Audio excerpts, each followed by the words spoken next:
अस्सलाम वालेकुम। आज आवाज़ कहानी के साथ आदिल असलम खान मौजूद है। अफसाना बिलाल असलम चोर। मैं गुज़िश्ता 3 दिन से इसे एक दुकान में देख रहा था।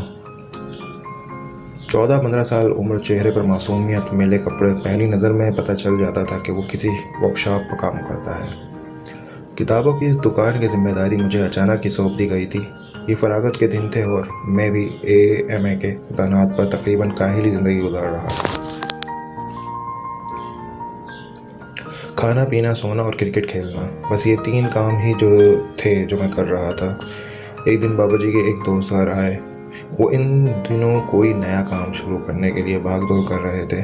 गो के क्योलरी ग्राउंड के इलाके में पहले ही इनकी रेडीमेड मलबूसात और जूतों के 3-4 दुकानें थीं, लेकिन इस बार वो कुछ नया करना चाह रहे थे।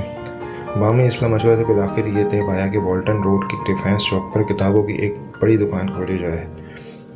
बूडप्पू खोले जाने के हतमी फैसले के बाद के मराहिल बहुत कुछ देरी से गुजरे। नए कारोबार के लिए इन्हें काबिल एतमाद आदमी की ज़रूरत थी। इसके लिए उन्होंने मुझसे मेरी खदमात तलब की। मैंने थोड़ी सी देर बदल करके बाकूल तनख्वाह पर इनको पेशकश कबूल कर ली। किताबें, स्टेशनरी, रसायल और काउंटर्स वगैरह मेरी मुंतखब की गई जगहों पर तरतीब से लगाए गए थे। सेल के लिए नए 3-4 लड़के अपनी मदद के लिए मुनासिब तनख्वाह पर मुलाजिम रख कर छोड़ते थे। मेरा काम कैश काउंटर पर था, यानी बिल वसूल लेने और किताबें शॉपिंग बैग में डालकर ग्राहक के साथ को पकड़ा देना। दुकान एक मुस्ततिल हॉल नुमा थी, इसलिए मैंने एक दीवार के साथ 3 काउंटर इस तरह खवाए थे कि वो एक कतार में ही दूसरे से जुड़े रहें, जबकि चौथे काउंटर का रुख ऐन दाखिल दरवाजे की तरफ था। अगर दुकान में दाखिल हों तो दाएं हाथ पर अदबी किताबों के दौरे एक थे, जिसमें एक शायरी के लिए मुख्तस था, जबकि दूसरे पर नावल तरतीब से लगे थे। बाएं जानिब कॉपियों, किताबों और चढ़ाने वाले को 2-3 स्टैंडर्ड पर अपनी छप कर दिखा रहे थे। चंद कदम आगे कैश काउंटर था और इसी काउंटर के बिल्कुल सामने माहाना रसायल और अखबारात की चौड़ी सी टेबल पड़ी थी। बाकी निसाब, किताब और कापियाँ, रजिस्टर्ड वगैरह 3 काउंटर्स के अकब में तरतीब से लगी हुई थीं। तो बात इस 14-15 साल लड़के की हो रही थी, जो मुसलसल 3 दिन से दुकान पर आ रहा था। इसकी दुकान में दाखिल होने का वक्त दोपहर 1-1:30 बजे से दरमियान में था। आम तौर पर यह वक्त स्कूलों में छुट्टी का होता है, लिहाजा इस वक्त रश भी बढ़ जाता है। वो पहले दिन दुकान में दाखिल हुआ तो मैं चौंक गया। इस कहूलिया किताबों की दुकान से मेल नहीं खा रहा था।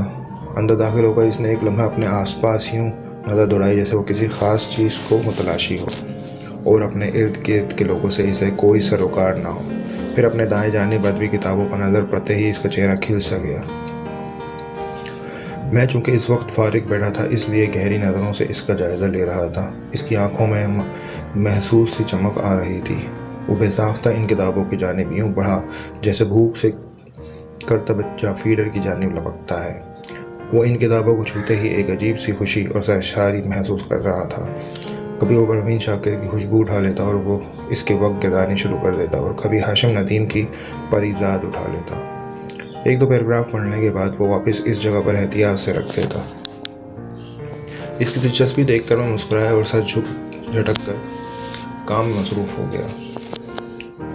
फिर वो रोज़ आने लगा। कुछ देर दुकान में रुकता, चंद किताबें उलट पुलट करता, फिर इन्हें वापस रख कर बगैर कुछ लिए वापस चला जाता। कभी मैं इसकी मौजूदगी में महसूस कर लेता और कभी रश ज़्यादा होने की वजह से मैं इसे नहीं देख पाता था। वो भी मसरूफियत वाला दिन था और जुम्मे का दिन होने की वजह से रश भी ज़्यादा था।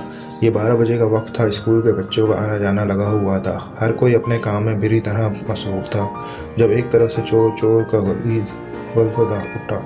ये मेरी दुकान पर करने वाला सेलमैन मजीद था, जो अंधाधुन भागते हुए अदबी किताबों वाले हिस्से की तरफ जा रहा था, जहाँ वो लड़का दम बखुद खड़ा अपने आस पास हैरत से देख रहा था।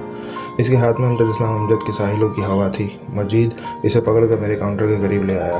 ताहिर भाई, मैंने इन दिनों से देख रहा हूँ, ये हमारी दुकान में आता है और बगैर कुछ लिए वापस चला जाता है। मजीद मुझसे मुखातिब हुआ था। मैंने हैरानी से पूछा, मेरी समझ में अभी तक नहीं कुछ आया था जनाब। ये मुझे मशकूक लगता है। यकीनन ये चोरी की नीयत से यहाँ आता है, और इसका हुलिया देखें। इसका भला किताबों और कॉपी पेंसिल से क्या ताल्लुक? मजीद गालिबन मेरी नज़रों में अपनी अहमियत बढ़ाने के चक्कर में था और इसलिए बढ़ चढ़ कर बोल रहा था। वो लड़का सहमा सहमा मजीद की गिरफ्त में खड़ा था। तो तुम इसे शक की बुनियाद पर पकड़ कर रहे हो। बमुश्किल गुस्से पर काबू पाते हुए इसने कड़े तेवर से घोरा, छोड़ो इसे। मैंने गुस्से और झुंझलाहट की मिली जुली कैफियत में इसे हुक्म दिया। ताहम फिरती दिखाने के चक्कर में फिर इसने लड़के की तलाशी ले ली। ऐसा दिल से इसकी आंखें झलक पड़ी। यहाँ आओ मेरे पास। मैंने इसे बुलाया। वो झिझकते हुए मेरे पास आया। क्या नाम है तुम्हारा? मैंने इससे नरमी से पूछा। जाहिद, इसने एक लफ्ज़ी जवाब दिया। मेरे पूछने पर इसने बताया कि वो एक नज़दीक वर्कशॉप में काम करता है। घर के माली हालात की वजह से वो महज मिडिल ही तक तालीम हासिल कर पाता। ताहम वो पढ़ने की शौक़ को अपने अंदर से अभी तक मार नहीं पाया। अदब से इसे ख़ास लगाव है और शायरी और नावल बड़े शौक़ से पढ़ता है। अपने जेब खर्च और से पुराने रसाइल ख़रीद कर कहानियाँ पढ़ने का शौक़ पूरा कर लेता है। अलबत्ता नई किताबें ख़रीद कर पढ़ना इसकी इस्तात से बाहर है। यहाँ से गुजरते हुए वो दुकान में कुछ देर के लिए रुक जाता है और इन किताबों के वक्त गर्दानी करके अपने दिल के खुश कर लेता है। मैंने इसका चेहरा थपथपाता कर जैसे इसकी अजियत कम करने की इरादी की कोशिश की और 5 किताबें पैक करके इसे तोहफ़तन दे दी। किताबें हासिल करके इसके चेहरे पर खूबसूरत सी मुस्कुराहट देखकर मुझे लगा जैसे मेरे मुलाजिम की तरफ से इसे मिलने वाली तकलीफ़ का किसी हद तक अजाला हो गया है।